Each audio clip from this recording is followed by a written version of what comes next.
വനിതാ ഡോക്ടറുടെ ബലാത്സംഗ കൊലപാതകത്തിൽ കൊൽക്കത്ത RG കർ മെഡിക്കൽ കോളേജ് മുൻ പ്രിൻസിപ്പൽ സന്ദീപ് ഘോഷിനെ CBI വീണ്ടും ചോദ്യം ചെയ്യുകയാണ്. തന്നെ അറസ്റ്റ് ചെയ്തിട്ടില്ലെന്നും അന്വേഷണവുമായി സഹകരിക്കുന്നുവെന്നുമാണ് സന്ദീപ് ഘോഷിന്റെ പ്രതികരണം. മെഡിക്കൽ കോളേജിലെ ഡോക്ടേഴ്സിന് രാത്രി സുരക്ഷ ഉണ്ടായിരുന്നില്ല എന്ന് ദേശീയ വനിതാ കമ്മീഷൻ കണ്ടെത്തി. ഇന്നലെ 13 മണിക്കൂറോളം ചോദ്യം ചെയ്ത് വിട്ടയച്ച മുൻ പ്രിൻസിപ്പൽ സന്ദീപ് ഘോഷ് ഇന്ന് രാവിലെ 10 മണിയോടെ CBI ആസ്ഥാനത്ത് വീണ്ടും ചോദ്യം ചെയ്യലിനായി ഹാജരായി.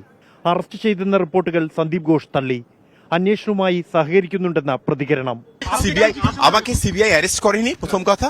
আমরাকে জিজ্ঞাসাবাদ করেছি, দ্বিতীয় কথা। আর এটা পুরো আন্ডার ইনভেস্টিগেশন আছে, সেজন্য আমি কিছু বলতে পারবো না। বাট আপনাদের কাছে একটা সবিনয় অনুরোধ, প্লিজ রিউমার স্প্রেড করবেন না।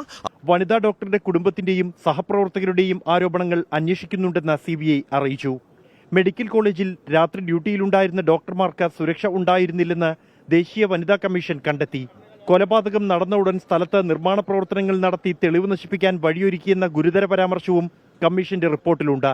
മെഡിക്കൽ കോളേജിലെ പ്രതിഷേധത്തെ പിന്തുണച്ച 43 അധ്യാപകരെ കൂട്ടമായി സ്ഥലം മാറ്റിയ സംസ്ഥാന സർക്കാർ തീരുമാനവും വിവാദമായി.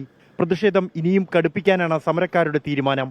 വനിതാ ഡോക്ടറുടെ കൊലപാതകവുമായി ബന്ധപ്പെട്ട ദുരൂഹതകൾക്കും ആരോപണങ്ങൾക്കും ഉത്തരം കണ്ടെത്തുകയെന്ന ശ്രമകരമായ ദൗത്യമാണ് CBIക്ക് മുന്നിലുള്ളത്.